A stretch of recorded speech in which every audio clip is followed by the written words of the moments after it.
আসসালামু আলাইকুম ভাইয়া ও আপুরা। আজকে আবারও হাজির হলাম তোমাদের জন্য আরেকটা রেসিপি নিয়ে, মাছ আর লাউয়ের ঝোল। তো চলো শুরু করা যাক। প্রথমে আমি মাছটা পরিষ্কার করে ধুয়ে নিয়েছি, এবার লবণ হলুদ মাখিয়ে ভেজে নিব।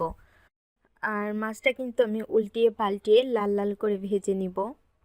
আমার আবার লাউয়ের তরকারি খাইতে অনেক ভালো লাগে, তো এজন্য আমি লাউ অনেক সময় ডিম দিয়ে মাছ দিয়ে রান্না করি। তো লাউ যেভাবেই রান্না হোক না কেন আমার খাইতে অনেক ভালো লাগে।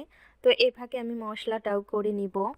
তোমরা তো দেখতে পাচ্ছ আমি মশলার জন্য দিয়ে দিয়েছি পেঁয়াজ, রসুন, জিরা, কাঁচামরিচ। তো এগুলো আমি পেস্ট করে নিব।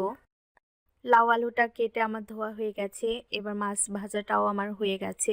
মাছ ভাজার তেলের সঙ্গে আরও একটু তেল দিয়ে দিলাম। তো এর ভিতর দিয়ে দিব পেঁয়াজটা আমি লাল লাল করে ভেজে নিব।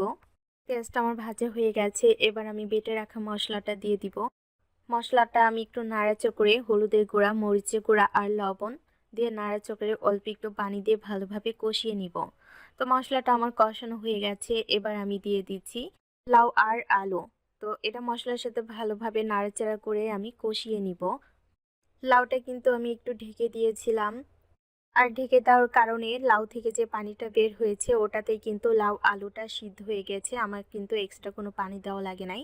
তো দেখতে পাচ্ছ লাউটা কত সুন্দরভাবে কষানো হয়ে গেছে। এবার আমি দিয়ে দিচ্ছি ঝোলের পানি। আর ঝোলের পানিটা দেওয়ার পরে কিছুক্ষণ অপেক্ষা করব, মানে তরকারিতে বলক আসা পর্যন্ত অপেক্ষা করতে হবে। তো এই পর্যায়ে আমার তরকারিতে বলক চলে আসছে, এবার আমি দিয়ে দিচ্ছি মাছগুলা।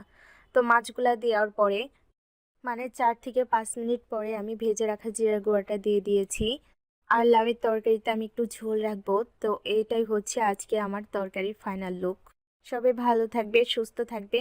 আল্লাহ হাফেজ।